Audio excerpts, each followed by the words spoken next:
بهار زیب و رازقی نشسته عطر عاشقی، من از تبار هستگی بی خبر از دل بستگی عاشقم.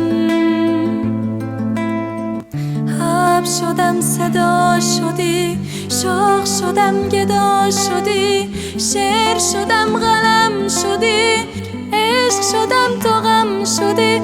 لیلای من دریای من آسوده در رویای من، این لحظه در هوای تو گم شده در صدای تو. من عاشقم مجنون تو.